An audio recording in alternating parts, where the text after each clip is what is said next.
Thanks, James. I'm going to need you with me on every Zoom that we do in the future. I've done enough of these to have screwed up everything, let me tell you. All right, so let me introduce James. I actually met James last summer on a workshop that he did in New York City. It was great. It was a street photography workshop. But James is a New York photographer based out of Manhattan and Brooklyn. I'm going to read this pretty much right out of your website here. He's a lifelong New Yorker, a huge Knicks fan. I hope everybody's a Knicks fan, and dumpling lover, and got his driver's license at 30, like any true Manhattanite should.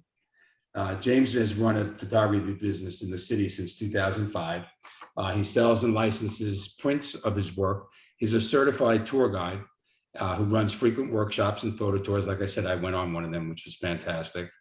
He runs a portrait and events business. He also does a lot of documentary projects and writing about the city and the city's history in his spare time. His business is split between running a print business, a portrait photography business, working with companies and people around New York, and a photography tour and street photography workshop business, helping photographers from all over the world capture the best of New York. Over the years, he's worked with the Daily News and with businesses of all sizes in New York and around the world. He's written 3 books and many articles for magazines over the years on photography. His prints have been sold and licensed to people and companies around the world, including Tiffany and Company and G-Star Raw. And without any further ado, James, take it from here. That was a fantastic introduction, Bob. I appreciate that. Yeah. Hi, everybody. Yeah, so I got my driver's license at 30. It was like my best friend's bachelor party, and my wife was like, "She's a great driver. I'm a good navigator," and she was like, "All right, you have 6 months to this bachelor party. If you don't get your driver's license by then, you're not going." And so I got my driver's license finally. But yeah, so yeah, it's nice to meet everyone. We're going to talk about a kind of type of street photography that's a little probably different than a lot of people are expecting. This is going to be kind of about doing street photography anywhere and talking about kind of the idea of it, more so you can kind of do this type of work wherever you are. So I'll go into that. Before I kind of share my screen, I just want to show, one of the cameras I use. I'll kind of keep this around my neck for some of it until my neck hurts. So I love Fuji cameras. If anyone has any questions about them. I use a lot of times for this, I use a smaller X100 and I use a 35 or 50 millimeter lens. And then sometimes I actually use a medium format too, a heavier one too. So I'm no stranger to using heavy cameras as well. So let me switch over to the share screen. Hang with it for 2 seconds. All right, I think everyone can see that. Let me all right, so the talk is called From City to Suburbs, How to Do Street Photography No Matter Where You Are. And I've been doing, I'm a New Yorker. I've been doing this type of work in the busy city, crazy areas, but also I actually like to do the opposite. I like to go into like the quieter areas. I live in a quieter area of Brooklyn, except for today. My local stop is the one that was attacked today, but I live in a quieter area, and so I like to go out to areas that are less going on, because I find it really interesting. And a lot of my favorite street type sensibility photographers, which I'll show you a list at the end, are ones that do this type of work in completely different areas. So the goal of this talk is to kind of inspire you all to try to do this type of work wherever you are. So a big question is, especially this, the idea for this presentation is something I've done for a while, but the idea for this presentation came during the pandemic, when people couldn't travel and couldn't do as much. And the things that we learned during this, I think, are really important to keep through for when the pandemic's over. And so, the main question is, are you having trouble figuring out what to photograph, now that you can't, travel all, and now, of course we can do a lot more, but, I heard so many people talking about it, and the goal of this presentation is to help you realize that there are just as many, if not more, opportunities for really interesting photographs, no matter where you are. Bob is part of kind of a photo salon that I created during the pandemic, and one of the challenges, we do challenges every once in a while, and one of the challenges was we turned it into a zine called Lot, and the only stipulation for this challenge, you could take any photographs you wanted, but they had to be taken in parking lots or gas stations. And the goal of that was just to show that you can create just as many interesting photos in a parking lot or gas station as you can in the middle of, Manhattan on a crazy street. The photos are entirely different, but I would say that actually, some of the stuff we saw is just incredibly unique and different, and not the stuff you see every day. So I'm going to show a mixture of my own work, and we're going to show both cities and suburban work. The photos without the names under are my own, and the ones with are from other people who allowed their photos to be used for this presentation. I'll talk about some of the images and some of them I won't. So first I want to talk about what's the just overall definition of street photography. It's kind of a clunky term. So, a lot of people think different things about it, but this is kind of the technical definition. So it's candid photography of life, culture, and human nature. It's a way for us to show our surroundings, and really importantly, how we perceive those surroundings and how we relate to them. Street photography is kind of a mixture where it has these documentary qualities.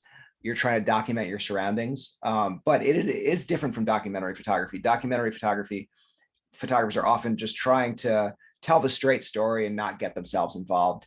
Street photography adds kind of a poetic side to it, where we're trying to add how we feel about those areas. It's some of the best street photography, not all, it's a very wide genre, but some of the best street photography, you can really sense the personality of the photographer behind the work. And it's about finding and filtering moments that intrigue us and telling a story with the things that stand out most to us. And it can be done anywhere. That's the whole point of this talk. And really importantly, a lot of people mistake street photography for needing people in it.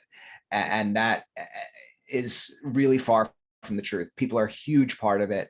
But I would say 50% of street photography, the best street photography includes people.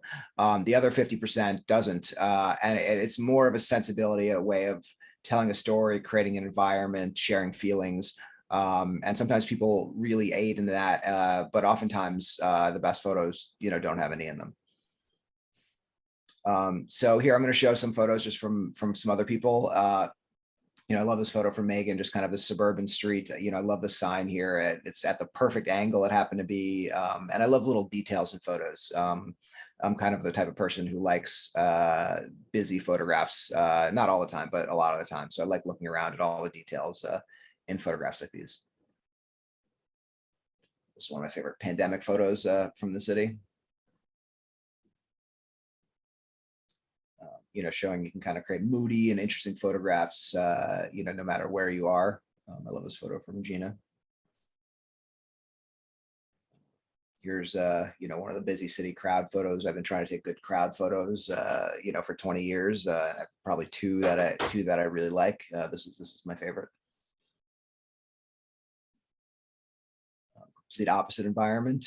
You really get this kind of this feeling from this photo. Here's a photo that I think kind of shows what you typically think when you think of street photography. You've got the subjects, the emotion, the gesture, just a fantastic photo that gives you a lot of feeling from Eric. I love this photo from Owen because it's just kind of, a place that you would not expect to take an interesting photograph, the back of his mailbox. And then when I talk about little details, it's, I love seeing kind of, the bright red chair, the purple flower, the mailbox here, the clouds kind of make the photo as well. The way to think about this is just to not take your area for granted. This may seem like an everyday scene, but imagine if you're someone from a completely different culture, completely different place. They would find something like this even more fascinating because they don't see it every day. And it's up to us to capture those things, because when we show those things that may seem normal to us, it stops us when we look at it, and it makes us think, maybe this is actually a little bit more interesting, or, maybe there's things about this that I want to share that, I really take for granted because I see them all the time.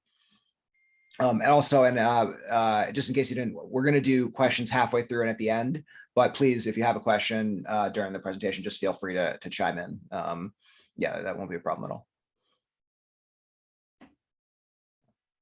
we talk about a lot of street photography is about capturing people with these emotions and gestures, and it's easier to do in busy areas and areas with a lot of people, but it is possible to do anywhere, and we'll talk about that. So a big point of this talk is that the idea of street photography is more of a sensibility. It's a way of seeing. Street photography is both a great term and a clunky term. It's a great term because it kind of gets you to the general idea of what it is, but people think such specific things of it that it's a really clunky term as well. It's such a broad genre with so many different ways of doing things that the term street photography really gets in the way a lot of the time. And a lot of street photographers actually dislike the term because of that. Anything can be considered street photography in the right context. Picture of a tree. One of my favorite photographers, Lee Friedlander, he's done street photography, this genre of photography, in busy cities, in suburbs, driving all over the country. But he created this book called Western Landscapes. And it's this landscape book, a big book in Yosemite. And it's just this really unique views, the type of landscape photos that you've like never seen before, chaotic. And he seemed like he's the type of person from all his photos that has this kind of chaotic and complex, anxiety, or I don't know what is it, mind. And the photos in these landscape photos, like you can tell they're Lee Friedlander's images. They really match the street photos and they match all this, but it's just, it's a landscape book. So that book was really eye-opening because it just kind of showed that you can kind of, even with a pure landscape book, if you kind of see the right way, you can really put your spin on it. And it's often best displayed in photography books and projects. So when I mentioned that street photography can be, it's about creating an environment. So, it's not, when you're taking traditional landscape photography, often the goal is to make things look as beautiful as possible. And that's a goal with street photography as well. But, the main goal is to create a feeling or share an area or something. So no matter what it is, you can put anything. You can detail photos, you can put landscape photos, whatever helps to tell that story. And we'll talk about books at the end, but I'm a huge photo book fan, and I hope to kind of share a little bit of that enthusiasm with you here. So this is from my area, Sunset Park, Brooklyn. It's when I talk about books, and I like putting images together that all fit. It helps tell a story, it helps to show a theme. And in my area, there's a lot of people that have these artificial flowers. Why, I don't know. I find them fascinating. And they seem almost like a metaphor for the feeling, overall feeling of the area that I live in as well. It's these flowers that keep this beautiful look to that, not that they keep their form. They don't age, they don't, but they do get like, older and dustier over time. So the ones that haven't been changed in a while, it's kind of this both, like they both have this kind of freshness, but also this age to them, which I find really fascinating and beautiful. So I'll show you some of these photos are all like, within 10 blocks from my home.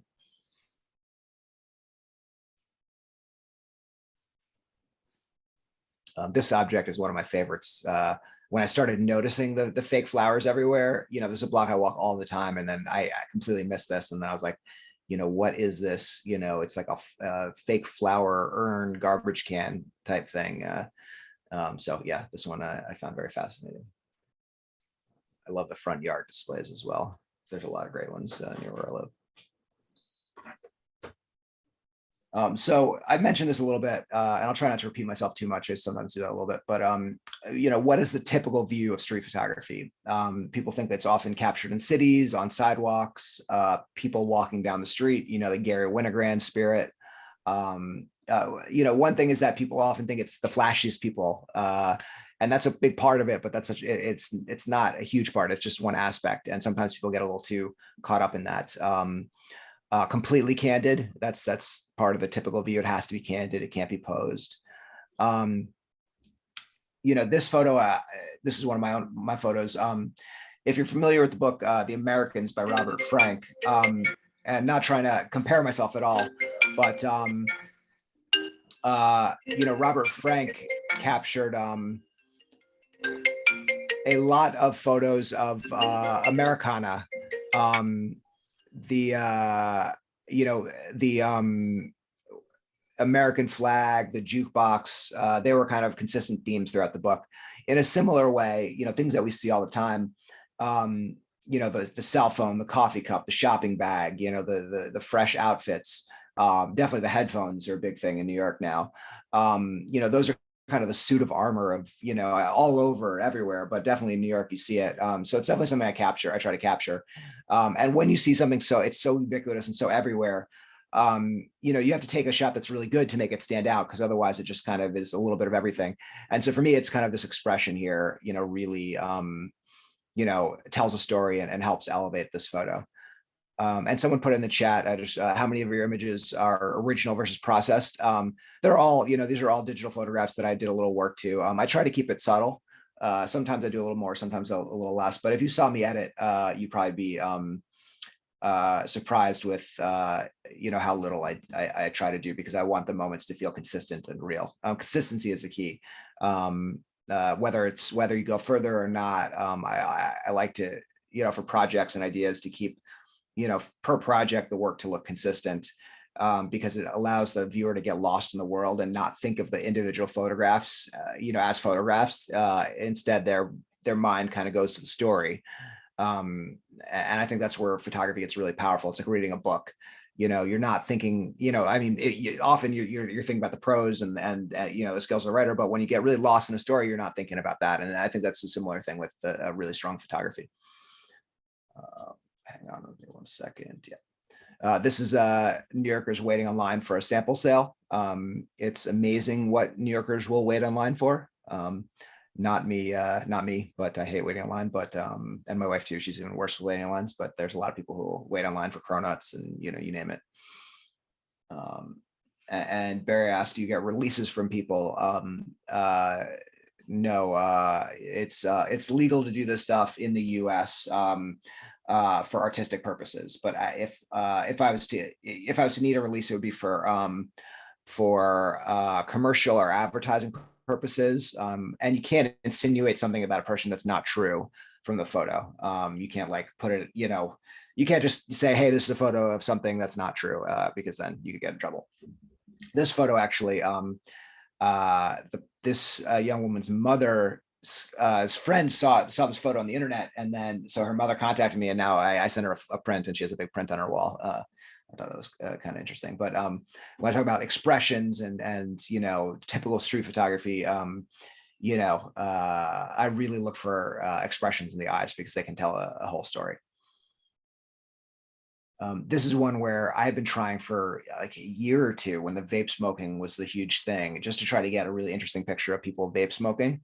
And you know, they were just okay. I just kept doing it. And it was just like, okay, a picture of someone vape smoking, a picture of someone vape smoking. And but I wanted a good one. I didn't know what I wanted, but I kept trying.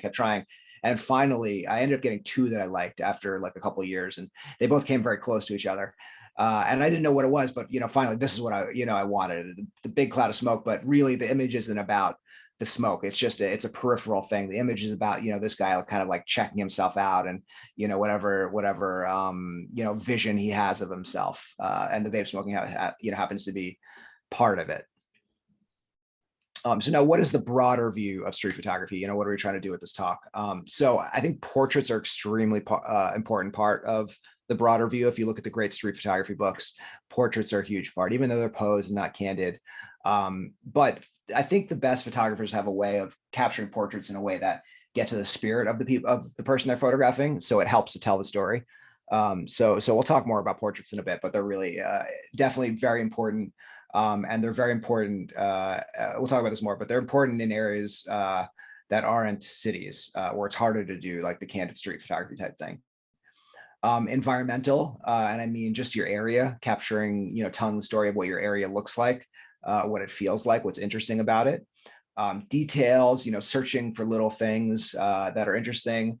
And I say the abstract here, but I mean like capturing images. You know, if you look at like great books, there are those like spectacular images that stand out, that are obvious, that catch your attention. But there are also those glue images that you can't quite figure out. And they, you know, you look at it and maybe you'll feel one thing about it one time, or feel another thing another time based on how you're feeling.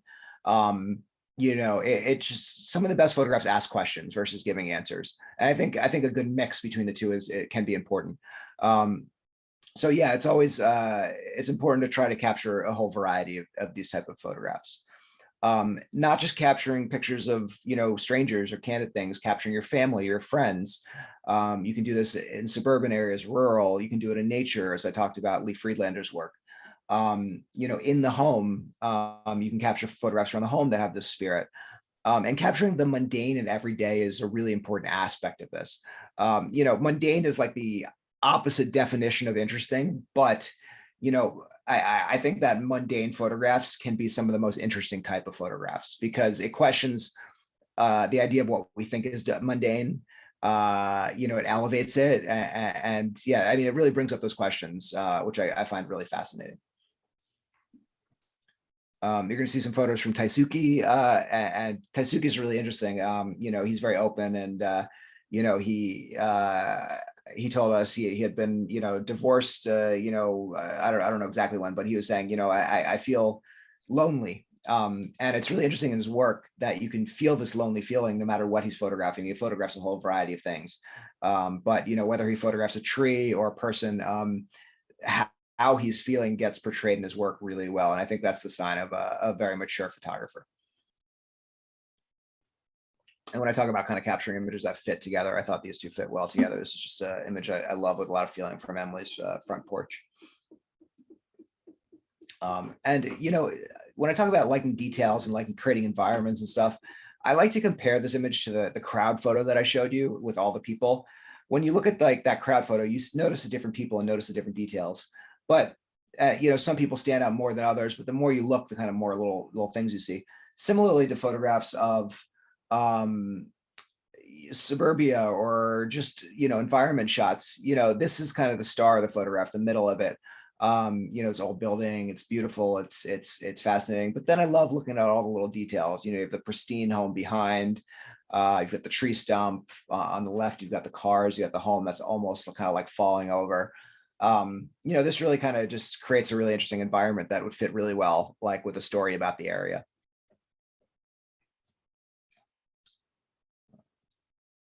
Yeah, similar, this kind of has some like religious undertones for me from Linda. Another from Taisuke. And one thing that's interesting during the pandemic, which this photo brings out for me, is that I've done for a long time portraits. I've done for different documentary things. I've just stopped people in the streets for a very long time, and not only asked them for their portraits, but done interviews and things like that. And so I've over the years, I'm an introverted person, and I like people, but over the years I've gotten better at talking to people, and people really, if you do it the right way, most people who aren't in a rush will stop and kind of be enthusiastic what you're doing. But the pandemic actually had an interesting effect. At first, when I first started shooting after, I thought it'd be the opposite, but people are even more interested now because of the time they spend inside, and they sort of get the photography thing and get what you're doing a little bit more because of the lack of connection. It's a way of connecting with people. And so, it's one of those things where, you may think that people are going to say no, or, they're definitely going to think you're a weirdo. That's just something to embrace. The more you embrace the inner photography weirdo, I think the better you'll be. But I think if you're interested in the idea of doing portraits, some people completely never want to do that, and don't worry about that. But I think you'll be surprised with how many people will say yes, and especially as you do it more and get a little bit more comfortable with talking to people. So I try to push people to do that. Here's some pictures from Peter. Peter is a wonderful at photographing his family. It's not always pretty pictures. He does the same type of intention with his work of his family as and he works with his family too, so he photographs at his work as well. But he puts the same kind of type of attention in that work as he does in his surroundings and his other type of work. This has kind of the feeling of like a Renaissance painting here almost. Similar to this one, just this wonderful composition. Here's a photograph of his brother at work, where they work together. So he's doing I think his father started the business. So I think he's putting together this project over a long time of his father's business. I love this photograph from Jonathan because it's, a photograph of his wife, and it's just one that we can all relate to, particularly during the pandemic, as we were doom scrolling on our phones. But there's just a lot of feeling, and it's a real photograph. And Vin did this amazing project called she called it the Domestic Wasteland throughout the pandemic with their two children. Capturing the everyday, things of being locked away with them. And it's, the pandemic is a backdrop for the project, but it's I don't think about it as like a pandemic project. It's really, a project of just the relationship with her family, and capturing the good and the bad, and the spirit of her kids growing. And so her photos have this really incredible feeling. She doesn't try to dress things up. She tries to capture them as they actually are. And she intersperses. She likes to garden and do a lot of that. And so she intersperses pictures of flowers with the photographs, and the flowers often have a very similar feeling to the intention of the photographs as well. So I always find it a really, really great dynamic to put the two together. It kind of beautifies it. It makes you think abstractly about the ideas. It's a really cool thing. She photographs hands a lot as well, which I love. So that's a consistent theme through her projects. This one I always think of as the kind of clue photograph. Did it with the knife in the kitchen, or the Mr. Cats. And this photograph I found really interesting.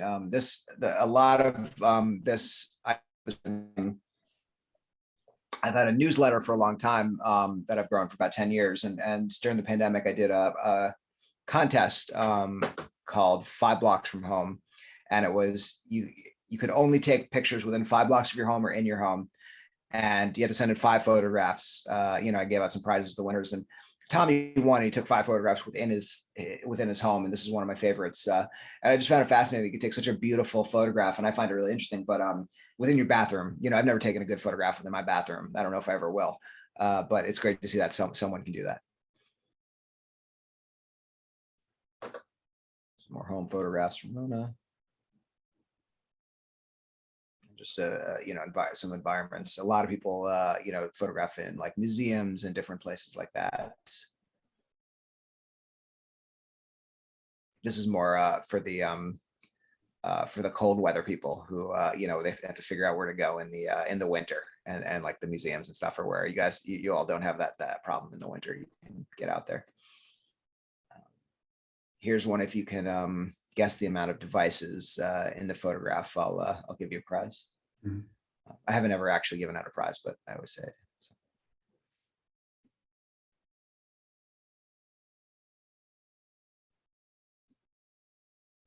And a subsection of street photography that's got a big following is creepy doll photography.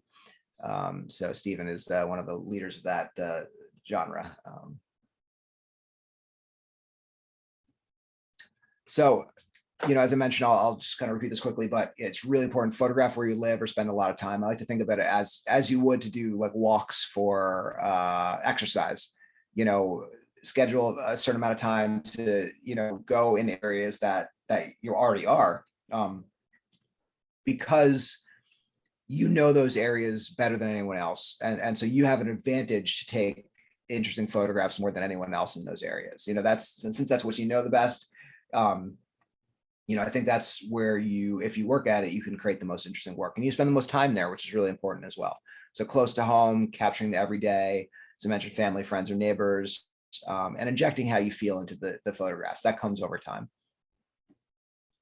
Repetition, it's a great way to get better with photography, because since you're there all the time, you only have to go out for 30 minutes. You can take your phone, if you don't want to take a big camera out with you. I have a little Ricoh camera, which is tiny, which I love to take around when I don't want to carry a big camera. It gives you the options to take pictures at different times of day, different times of year, the best lighting, the best weather, because you're already there. You could have there's someone said this quote. I still haven't figured out who. I read it one day, and they said you could have 5 Magnum photographers fly into where you live and all shoot for a month, and they couldn't do a better job than you could do shooting your own area. because you know it, and they couldn't come in for a month and know it like you know it since you live there. And you also, since you spend every day there, you have the access to the best things happening, the best weather, everything. So that's really where a big advantage is. This is one down the block from my house. This cat is a neighborhood stray cat named Mrs. Jones. And I literally walk down this block, 5 times a day, 6 times a day. And so I see it when the flowers, in this home are absolutely perfect. And so, I kind of look over and so,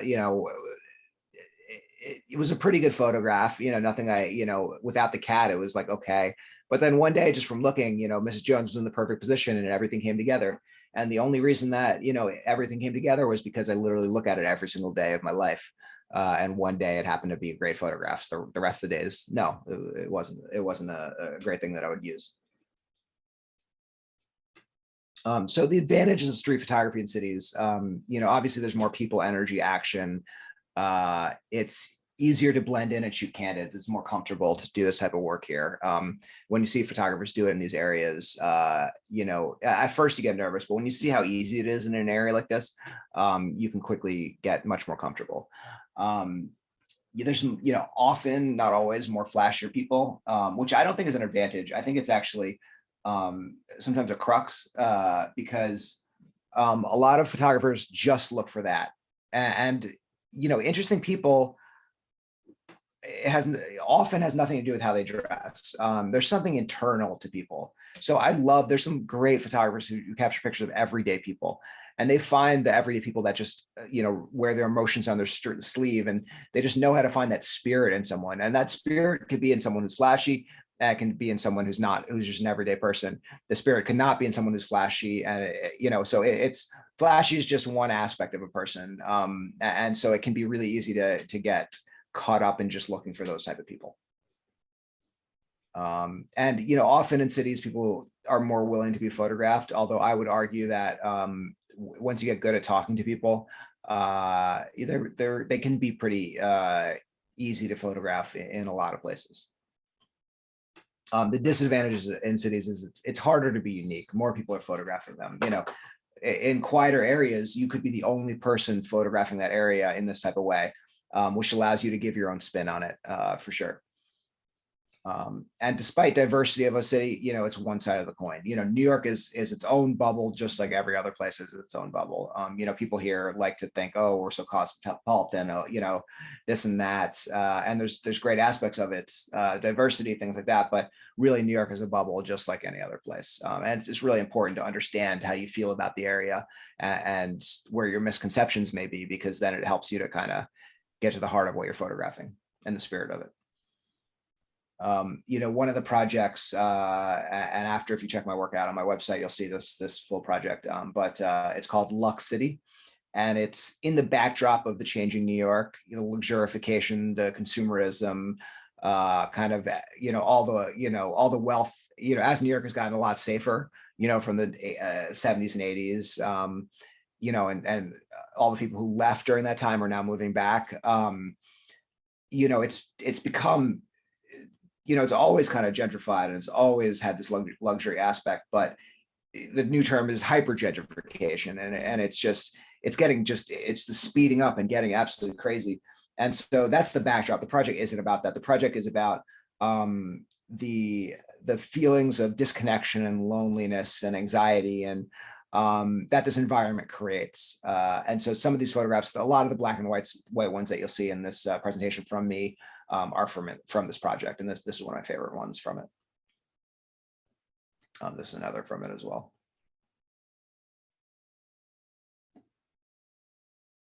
One advantage of cities is you can go to a place like the Louis Vuitton store, and just crazy things happen. If you stand out there for a long enough time, you see some crazy things.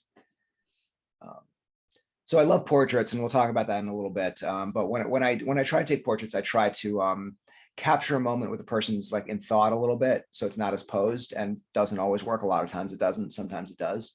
So you'll see in a lot of the portraits that I take, it has a candid feel to it.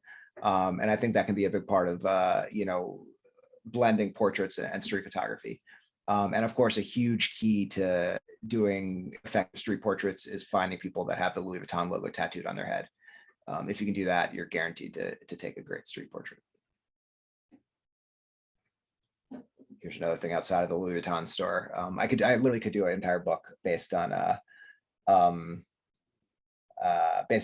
standing outside the store. At some point, I might have to put them all together. And Mike said, wow, human billboard. This guy actually, he's a graffiti artist, not graffiti artist, he's a tattoo artist, sorry. And yeah, he actually gets hired by Louis Vuitton to like work some of their events as well. So I guess that's another interesting thing about makes extra money. Here's some photographs. I do a lot of work around Brooklyn, which we'll talk about. And I do a lot of my Manhattan work is in black and white because I'm trying to do the Lux City, and I'm trying to create work that it's the black and white. It's for the purpose of it is to create this luxury product feel. And I find that black and white kind of tends to work for that. And then the areas where I go in Brooklyn, they're often quieter. They're often a little bit more beat up, and the colors are just so interesting and beautiful. So I use a medium format for this type of work, and I do a lot more portraits with it as well, which works for that. But so I tend to for me, to be honest with what I'm shooting right now, when I'm in Manhattan, I'm thinking of black and white. And when I'm in Brooklyn, I'm thinking of color, and I use different cameras often. And so it's just interesting that, it's, you can kind of have different styles based on different projects and ideas that you're doing.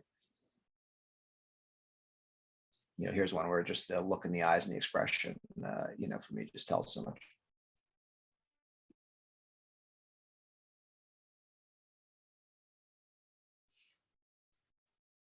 Here's a great one from David. Just, I'll say this a bunch of times, but just, great photographers have a way of looking at eyes and looking at expressions.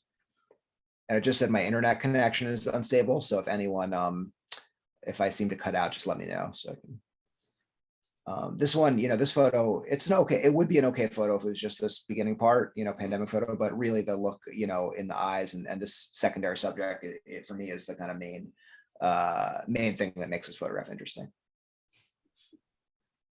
This is one I like to show because this guy, I was walking around at night, middle of the pandemic. It wasn't a situation where I thought the person would say yes, but I was like, I got to ask him.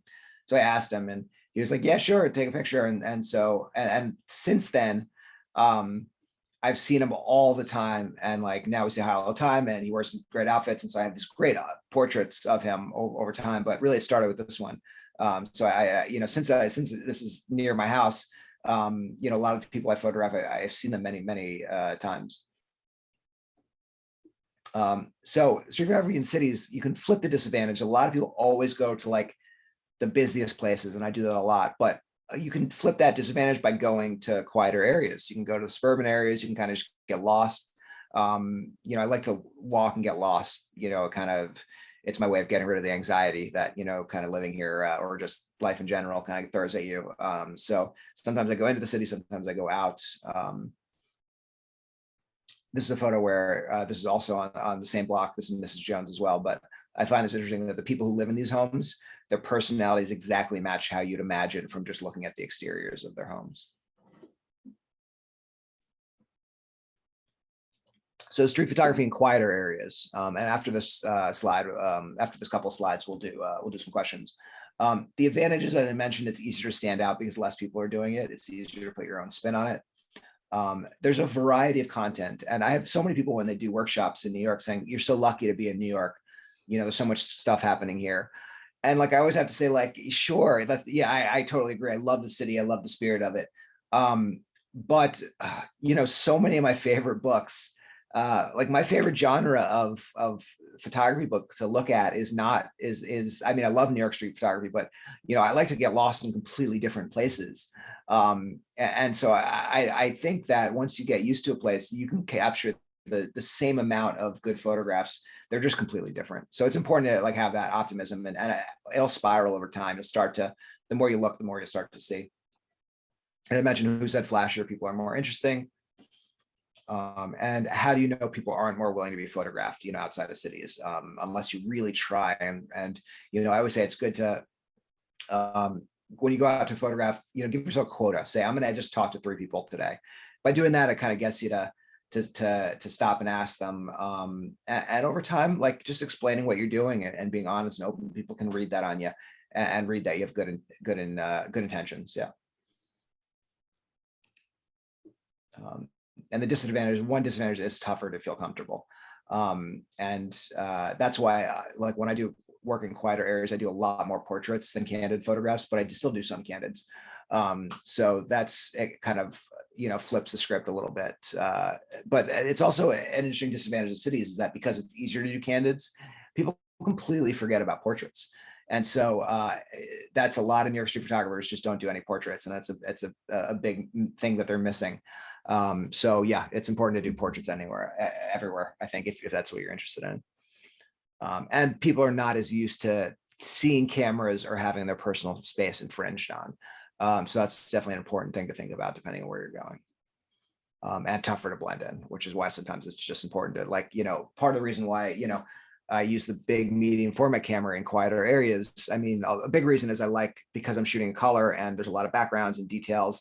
I really like that medium format look. And for portraits, it really works well. That's the main reason I got it. But also, I got this from Alex Soth. Having a bigger camera, it announces you more as a photographer. So people give you more respect. He's carrying a large format camera. So, when people see that, they know, like, if they're saying yes to a portrait, they're really getting involved in something. But he'll stop and talk to people for hours. And something about the large format camera makes them give him more time than they would other people. So it's an interesting thing to think about. So yeah, we can take a break for a second if anybody has any questions. Yeah, feel free. I mean, I know people have Barry been asking. Ostroff has a question for you. Yep. Hey, Barry. I think he addressed it. Oh, yeah, I addressed that one. Yep. Yeah, I had the chat up. Okay. Yep.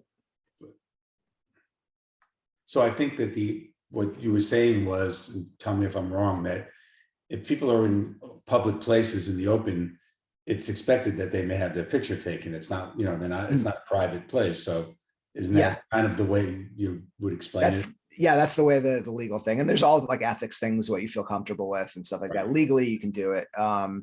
It's, there's certain things that people may not want to photograph, homeless people or, unless you, talk to them and do portraits and stuff. But yeah, it's, that's the rule here. When you travel, and it's important to look at the local laws where you go.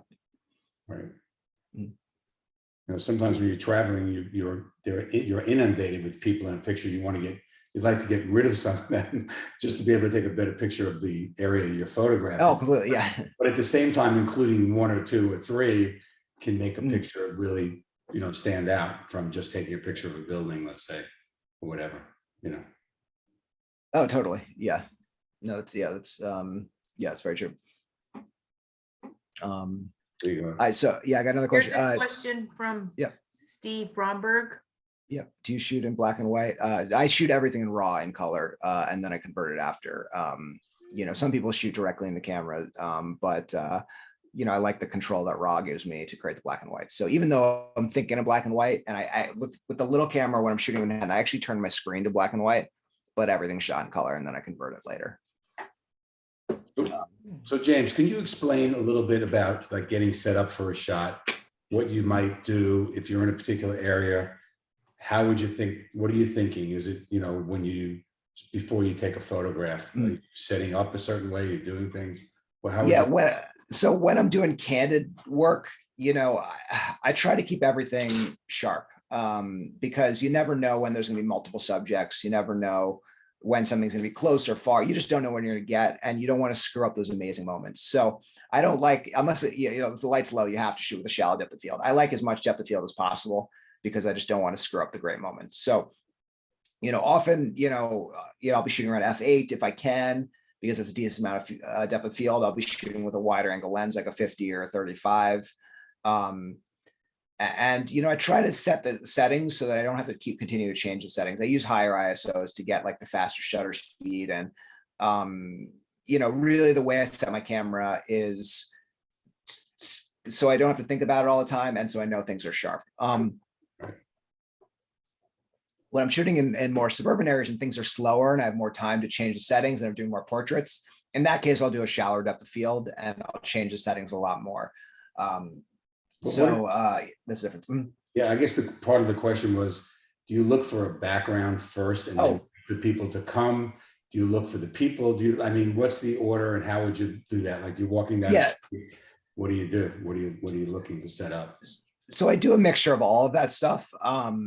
You know, a lot of times though, I try not to get too forced with it. Mhm. One thing that sometimes this will create the best photographs you ever take in your life, but a lot of times it's a little bit of a crux. So a lot of what you see people do for street photography is they find this incredible background, and it's this amazing background. It looks amazing. And they wait for any person to walk through, and then they capture the photograph and they say, oh, it's a street photograph. Mhm. And then it's just like, you know, if you're going to do something like that, like the people have to really stand up to the scene and work really well. You know, otherwise, like I see all these photographs with these, like, it's like, for me, it like ruins these amazing backgrounds, just having any old person in it. Like, I just want to see what's interesting. So yeah, sometimes I'll set up photographs because I see this amazing background, but a lot of times I'm like looking for backgrounds. I'm not looking for people. Like I'm looking for, and sometimes I'm looking for people. So I'm just, well, I walk around just kind of loose, and I have ideas of projects I'm working on. So I kind of know when I come across something that I might want, but I try not to be too caught up in looking for something, because it never really happens how you want it to happen. Yeah. Okay. Yep. Another question was, what's your best time of day to shoot from? Any time of day. You know, obviously the beginning of the day and the end of the day, and bad weather has the kind of most even and easy and beautiful light. So it's great to shoot at those times. But some of my favorite photographs are in this harsh, terrible lighting. It just adds this incredible mood. The harsh, terrible lighting means that you're going to screw up a lot more photographs because it just won't work for certain things. But when you get a good photograph, it's going to look really good. So I love to shoot at any time of day. You come back with more good photographs at the best, you know, the best lighting situations. But that doesn't mean that like the middle of the day isn't an awesome time to shoot. You know, if you find the right thing. Yeah. And I'll tell you a quick story before we go back. If I don't know if any of you heard of Valerie Jardin, another street photographer who does a lot of teaching. We've done some workshops together and stuff. So she was in France and she took this photograph of a guy, the beautiful photograph of a guy with flowers. And she went up to him and said, hey, I took this, you know, great photograph of you. Do you mind if I send it to you? And he looked at it and he said, oh, this is a really beautiful photograph, but I'd appreciate it if you wouldn't. And she was like, oh, sure. You mind if I ask why? And he said, oh, because the flowers aren't for my wife. So yeah, you know, it's always, you know, sometimes you'll take a great photograph and the person might not like it about themselves. So French. Mm-hmm. So a question about street photography editing that you kind of spoke a little bit about, that you try to do as minimal as possible. So when you take a shot and you see something in the picture that you don't like, but you like the majority of the picture, do you ever remove the portion that you don't like, or do you just leave the photo as is and say, this is one I'm accepting and just the way it is it is, or I'm going to change this about the photo? Yeah, I don't do any cloning because it's, you know, and I'm totally fine with people cloning. That's as long as you're honest about it. The thing is that, you know, when you're putting together these like projects and stories, you know, if people start to think that they're photoshopped and cloned, they start to question everything. Whereas if they know these are just straight scenes and how you captured it, they don't think about the photograph themselves. They just get lost in the moment. So I want people to know these are really how everything looked. Mm-hmm. And also I like chaos and I like things in the way, and I like when photographs are off. So, you know, just, I like the perfect where everything works together as well. But a lot of photographs that I see, especially when I'm teaching, that people say, oh, I wish this lamppost wasn't there. I love lampposts. I absolutely love lampposts. I love them in the way. I love Lee Friedlander is a great lamppost photographer too. He's someone I've talked about a bunch already. But so yeah, it's I have a different kind of sensibility where I like the chaos. I like that stuff. And sometimes it just ruins a photograph, and you just, you know, get rid of it, even though you could save it if you cloned it. But yeah, that the idea that this is all real is really important to me. Yeah. Okay. The lamp photograph is the only thing I've submitted that actually won anything. I got the front cover of a city's summer guide. My question is, you know, the photograph that you took from inside the mailbox, or somebody took from inside a mailbox. Yeah. That would be maybe an iPhone with a timer. I mean, How did you get that? I think he was able to open the back of his mailbox. I think he had one of those double ones. Yeah, I questioned that too. I live in the I don't have a mailbox, so yeah, I'm pretty sure that it was like looking through with the yeah. I was already wondering if we could get a camera inside we have like a little gazebo of mailbox slots. Mhm. So I don't think anything will fit inside ours. Okay, yeah. You got to do what you got to do with that. And you brought up the interesting thing about the contests. When I talk about these works and books, some of the best street photographs would not do at all well in contests, or would not, you put it on your Instagram or you show it to people and they would not, alone, it might not be a great photograph. And it's important to think about, because alone is not what sometimes we're going for alone with street photography, of course, but those photographs some of the photographs are meant to be seen as a group. So it's important to kind of classify those. Yeah. I liked that one you had. It was like a construction site with a fence, and through the fence, you could see the city skyline. Oh, thanks. Yeah. Yeah. That's That's great. the industrial waterfront. Yeah. That's a James Maher classic. I use the photo a lot. The question came in about, do you use iPhones or other phone cameras for any street photography? So iPhones are great. There are a lot of photographers that use them. They're fantastic. I have a camera with me like a lot, so I don't use it as much because I always have I'll have a little tiny Ricoh. I don't have it with me to show you. I love the Ricos. And they have a new one with a 40 millimeter, which is amazing. And it's like one that can literally fit in your pocket. So I'll use that. But I do all of my wife's like, you're a photographer. Why don't you take a camera out to take a picture of our kid? And I'm like, these things are so much better because it's like you always have at the right moments. They're used to seeing them. I just get better photographs of my kid with the thing. So, this is my kid photograph camera. But yeah, iPhones are amazing. Phones are amazing. Yeah. But I think what you mentioned earlier was interesting, because when you're walking down the street and you pull out, you have your big camera, people are almost respectful of that today, because not many people are even using it. So you must be a pro. You must be doing something important. I got that. And that's really true. Definitely. Yeah. If you sometimes you could even try, I don't do this, but you could just take your camera, just even though you don't need it during the day, throw it on a tripod, put a black cloth over your head, or something, just to make it seem like it's, It's also easier when you're trying to talk to people about taking that picture while I'm doing a project and you have this regular camera with you. And it just makes more sense, from that point of view, if you're interested in trying to take candidates of people on the street. Completely. One of the projects that I've been doing from this, I mentioned the gas station. What spurred that was down the block from me is a Speedway gas station, and I've been doing I did it all last year. It's a project called Speedway, and it's about the Speedway gas station. And at first I was really nervous to do it. I just I see so much interesting stuff here. Why don't I kind of hang out and take photographs here? And I thought everyone was going to say no. Of an entire spring, summer, fall of photographing this gas station, I had 2 people say no to pictures. I'm stopping people in their pajamas pumping gas, and they're saying yes. And it really surprised me how many people said yes. But it's when I say hey, this might sound really weird, but I'm doing a project on this gas station and just capturing interesting people and what's going on here. Everyone just kind of seems to get it and go for it. So situations where you may think are not going to work, sometimes the ones that work the most. Yeah. Do you do any night street photography much, or? I do a lot. I used to do a lot of it since I had the kid, a little bit less than I can't just run around. It's harder to just kind of run out and have the energy at night, but I love night. Yeah. And so at night, you just want to kind of hop from light source to light source a little bit more. And you can kind of do it the same way with the high ISO and staying around the light sources. Yeah. I'll just put in a plug for phones at night. That's all. Just some of the night modes in the new phones are great. Totally. Yeah. No, I completely agree. Night, really dark, or low lit, low light. Oh, the new cameras are incredible on the phones. Yeah. All right. So I'll go back to the presentation. We can save any other questions for the end. I'll have the chat up as well. I think, let me see. I got it to work the other time. Let me pop up the chat as well in case you have questions during. I'll try to answer them. Excuse me. So here's another from Peter Weeks. You can tell Peter lives in the UK from this photograph. Or at least I can.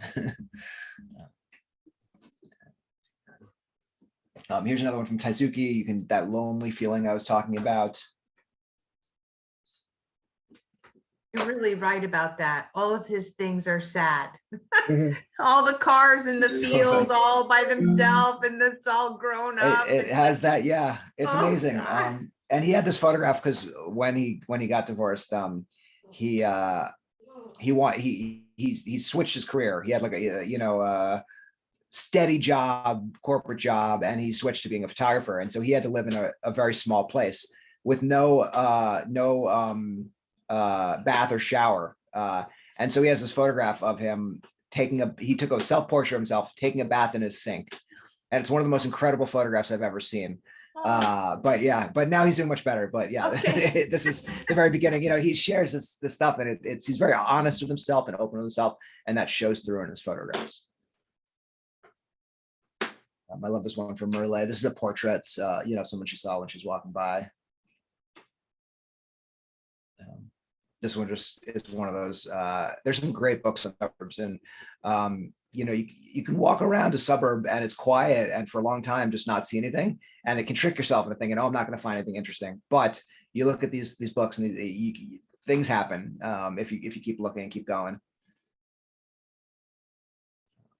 Similar to this one, I like this one because Wendy, when she started trying this type of photography, you know, this is a block down from her house, and so, you know, that she walked all the time and didn't even look when she had the camera with her. And so finally, she, you know, she's started looking, and she got this great photograph, and so kind of opened her eyes that, you know, you can find interesting photographs anywhere. This one, I always do a poll about who likes this photograph and who doesn't, and it's like 50-50. People love it or people like completely hate it.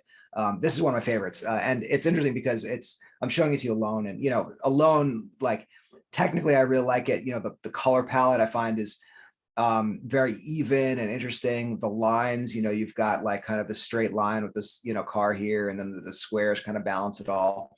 But, you know, Larry has been doing this whole project in Albany. And, you know, he captures all different types of things, the people, the environment, you know, you name it, you capture it there. And this photograph to me, I find really interesting because it's this nondescript car. It's not beat up enough to be interesting to photograph. It's not flashy enough to be interesting to photograph. It's one of those like overlooked things that you would completely not think to photograph ever. And so it makes me think of, you know, the life of the person who owns the car. And, you know, that's kind of a theme of the Larry's view of Albany, the city that he lives in, you know, this overlooked place. And so it's just, you know, the idea of the photograph really gets me. I find it beautiful in this kind of, you know, kind of everyday, you know, way, but it's the spirit of the photograph and the idea of the photograph that really gets me. And similar photographs that kind of fit together. I love this one from Linda. So street photography in quieter areas, you can flip this around through repetition, more portraits, as I mentioned. Photographing people you know is really important. Some of the best photographers in quieter areas include people they know. And going to busy events, going to fairs, going to things like that, that's really important. Photographing more indoors, you know, place where people congregate.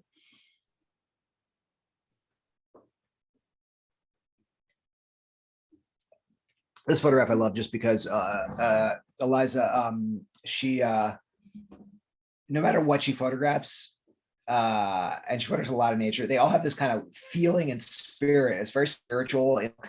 Just the way she does things and what she captures. So I just find that really interesting that some people can capture nature in a way and it feels spiritual, and some people capture in a way and it's beautiful. And there's different, you know, you kind of get the sense of people's the way they see just from looking at their work. This one I love from Eric. He photographed, he went and did a documentary project on the apple pickers, the migrant apple pickers in Michigan. Another talking about Taizuki, the lonely photographs, the cat scratches on the wall.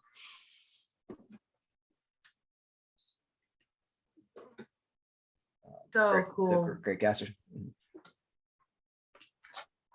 Oh, love the gas station. No. Yeah, it's if you're a photographer in out of cities, the gas station is a great American place to capture. Oh my gosh, and that mailbox picture you took with the mailbox is paint, or someone took with the mailbox painted like a flag just on a country road. Oh, that's one of my favorites. Yeah, from Virginia. Favorite. Yeah, I love that one. Yeah. Yeah, her entry that contest I was telling you, she was like third place, I think, of the three. Wow. Yeah. Candid versus obvious shooting. I touched on this a little bit, but a lot of times when I do portraits, and I mentioned trying to be candid, like this photograph looks like it could be candid, but it's actually portrait. I walked up to them. I had the bigger camera. This is in Brooklyn, kind of sort of near where I live.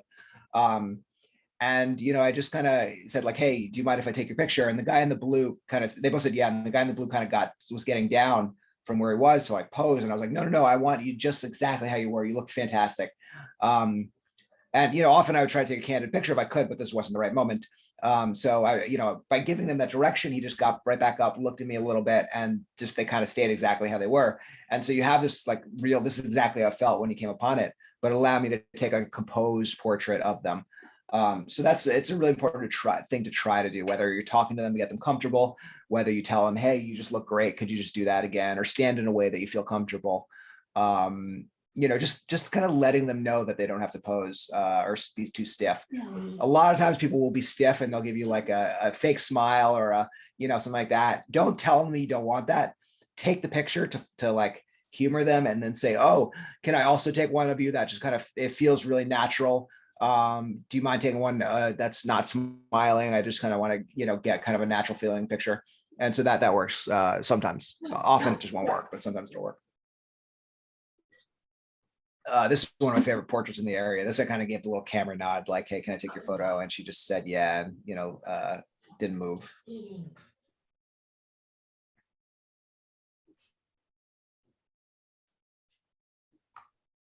This is the portrait where she's still like, why are you taking my portrait? But I'll let you do it anyway. And we talked about setting a stage. I already, mentioned this. It's often a great thing to do is to find a background away for a person, or just find a background away for something to happen. For the photo salon that I run, one of the challenges we did was a dreamlike challenge, trying to make pictures that felt dreamlike.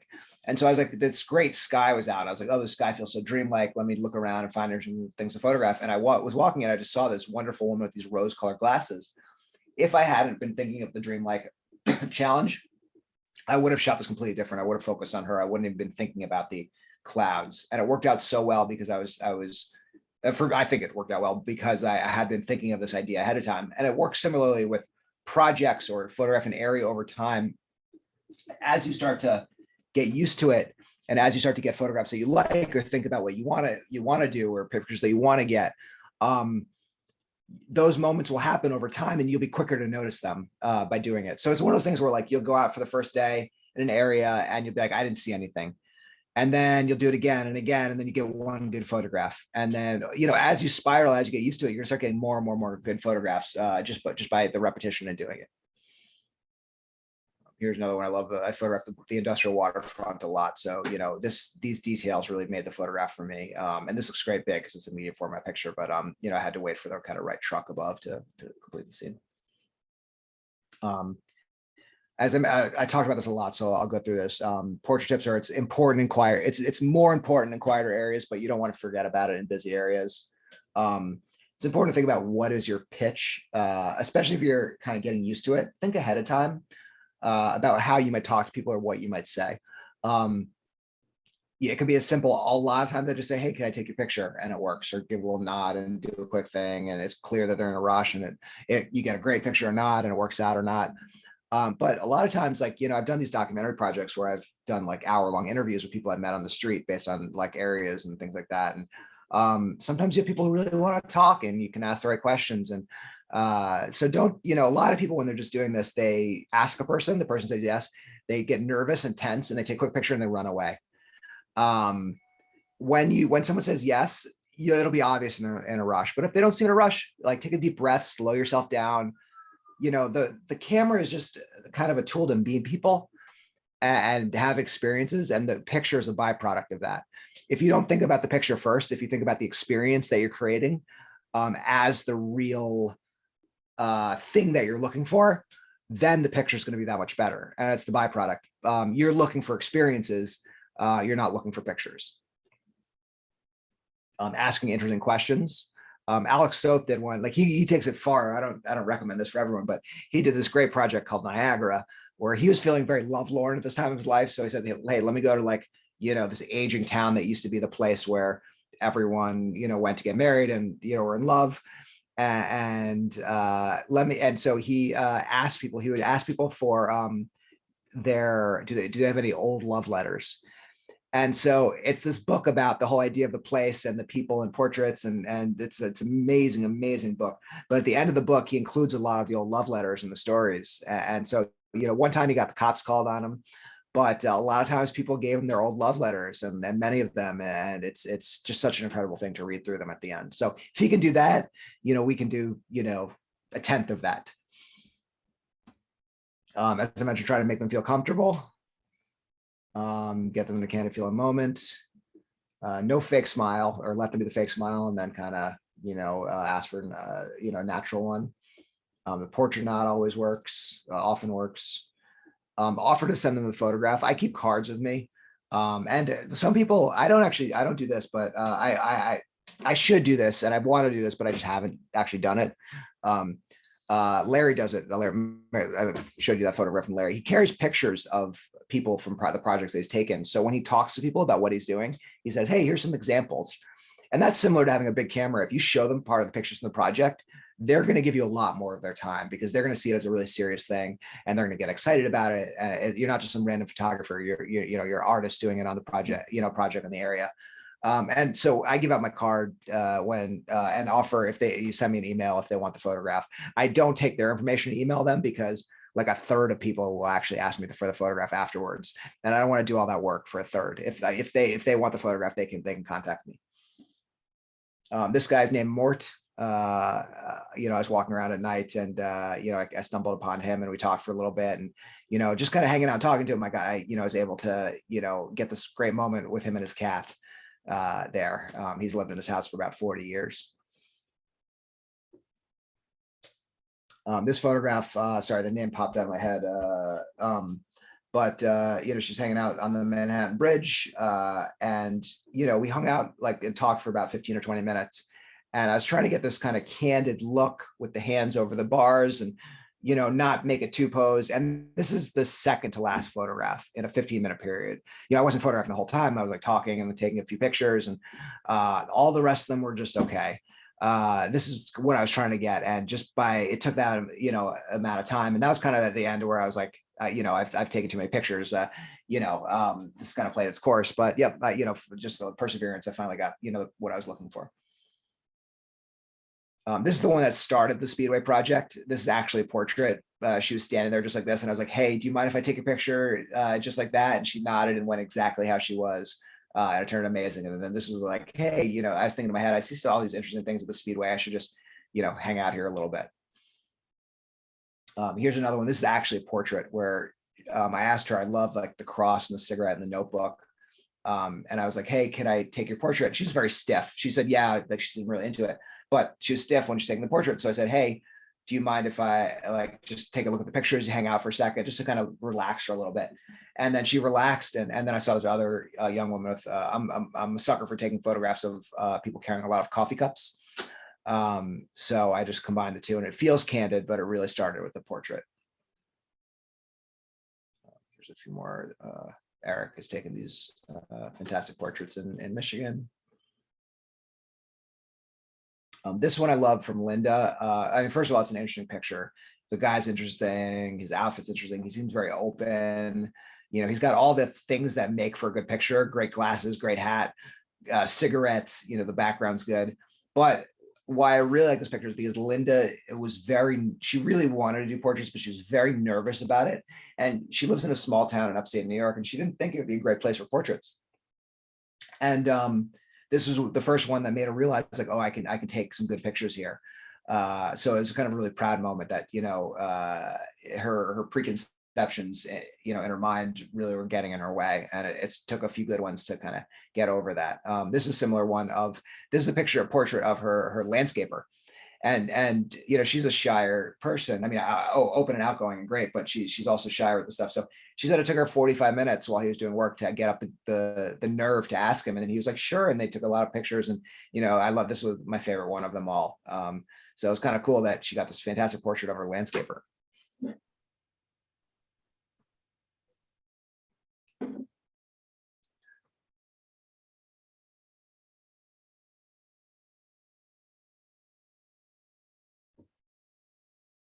This one I like, it just has this quality to me. It's like, there's nothing flashy about it. It's just such an everyday portrait. You know, the guy's halfway stiff, halfway comfortable. I don't know, something about this, because of the everyday nature of it, kind of makes me like it. And look intimately at your surroundings. This is, it's always the thing when you think you're in an area where there's no good photographs, when you're saying, oh, this area is so boring, that's like use that as a motivation to say, I'm gonna like screw that, I'm gonna get a good photograph here. You know, use that as a prompt to try to get a good photograph there. 9 times out of 10 you're not. 9 times out of 10 you'll be right. It's a really bad area for photographs, but when that 1 out of 10 times where you get a great photograph, it's going to be a spectacular one and really interesting. So, you know, use that as a pushing point to try to get good photographs.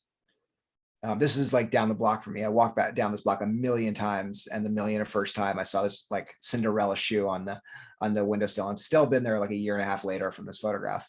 But it's just amazing how, you know, how many years I walked past this and never saw it.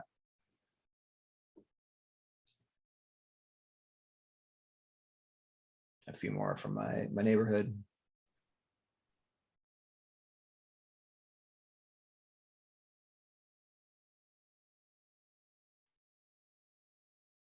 Oh, that's great, actually. The shoes on the wire. Oh, thanks. Yeah. Oh dear, poor bird. Oh no. Yep. Someone will put that on their wall. And yeah. This one, I think I'm on some list probably from taking this photograph. Yeah. I was nervous. I was like nervous to go up to the door to shoot it. Yeah. Jeepers. Wonder if any of them work. Yeah. I mean, I'm assuming they all work, but I don't know what. Yeah. I think that's what happened in your subway today. None of the cameras worked. Yes, outside of the subway. They actually it's yeah. I don't know. The traffic cameras work, but the security ones don't. So anywhere and anything street photography is a point of view and a state of mind. And I'm just going to show you quickly before we do some questions. I'm going to share a link in the chat real quick. Just hang with me for 1 second if anyone's interested in this. Hold on. I'll send this to everyone. So I'm sending 2 links here. And just if you're interested in these, just click on them before the chat, before the talk ends. I'll save the chat too, so that yeah, okay, you can say that. Yeah, so if you click on those, just to have them, I'll show you. I'm going to share my screen real quick. Hang with me, look at the right one. Yeah, here we go. So if you're interested in learning more about this stuff, this is my website, James Maher Photography. That's one of the links. Just to show you, I have some resources. So first, if you come to New York, I do workshops, you know, a lot of private ones, 3-hour ones typically. So you can there's a page there that tells you all about them if you happen to come to New York and want to be taken around. But on the books resources, if you go to, there's NYC photo resources, how to, you know, photograph the city and stuff if you come here, but there's a lot of street photo resources. These are the 4 main ones. The 2 ones I recommend going to, if you're looking for a camera, there's a camera page. There's a history of street photographers and street photography books. And if you go to history of street photographers, the page, I have 20 something of my favorite photographers, you know, Lee Friedlander's there. There's some different ones I talked about, split into city, urban, American, suburban, and foreign. And if you scroll down here, it gives you little write-ups about them. So you can find photographers that you might be interested in. And then if you click through, so let me show you like Lee Friedlander, then it gives you entire articles about the photographers. And shows you their work and talks about their work. You know, here's, you know, you see the cities and the suburbs. I didn't put anything about the Western landscapes one, but you see these incredible like suburban type work. And when I talk about liking lampposts in the way, you know, he's I think I think he started the whole lampposts being cool thing for photographs. So it'll give you a good hit. Oh, here actually I did put it the Western landscape. So it's really interesting if you look. You know, look at the chaotic nature of like a lot of these photographs. And then and here's the landscape photographs, and it's so seamless. and really interesting, beautiful photographs in a style that like you haven't, I hadn't seen before. But that the chaotic nature of his mind, really shows through in these landscape photographs as well. So that's good for, kind of helping you figure out what you like to shoot. And then there's a page, street photography books. These are my favorite books. So, I really think that books it's one of the most fun things to get lost in these different worlds. But you can go through and find some books that seem interesting to you. And that this is a great way to see not just the spectacular photographs that you see everywhere, but to see a lot of the glue photographs and how these photographers put together 75 images to tell a whole story. So those pages, I think, are the ones to check out. And then this other one here, this page is I have a few street photography books if you want to kind of learn more about this. One is called The Essentials of Street Photography. One is Street Photography Conversations, which is 9 interviews with a variety of street photographers. And then the other book is The New York Photographer's Travel Guide, which is just a book that tells you kind of where to shoot and how to shoot in New York. These are all ebooks and they're all free. If you put your name and email address in. The trade-off is to get put on my newsletter. So if you don't want to be on it, you can just unsubscribe and I won't be hurt by doing that. But yeah, just so you know, if you it'll email you all the stuff, but it'll put you on my email list as well. So that's Cool. Yeah. And then let me unshare my screen and we can do some yeah, if anybody has any questions. Yeah.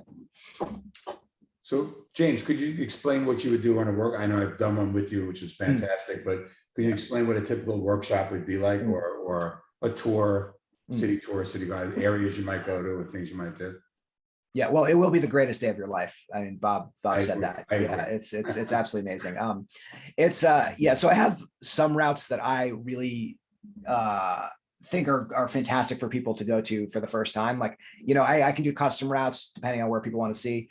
But I have one Lower Manhattan. Bob, I think the Lower Manhattan was the one that, yeah.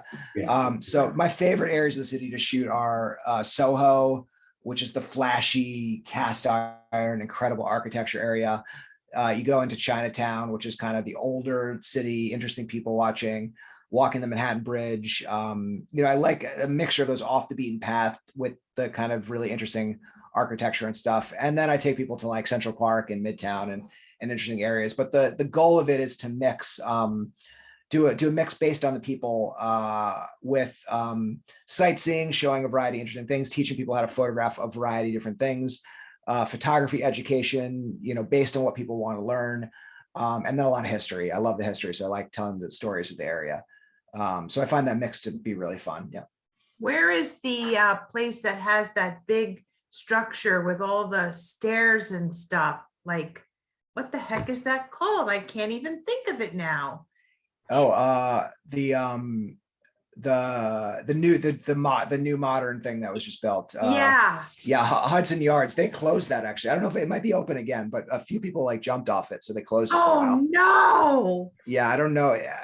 At some point they were thinking of like taking it down, and at some point they were like, no, we're gonna open it again. So it may be open or not. I haven't checked in recently, but yeah, that's it's part of Hudson Yards. I forget the name of the name popped into my head. Yeah. Darn. Well, maybe we'll have a photography club road trip to New York. Enough of us go up there for the summers. Yeah. So Definitely, any other yeah. questions that anybody has for James tonight? Anything?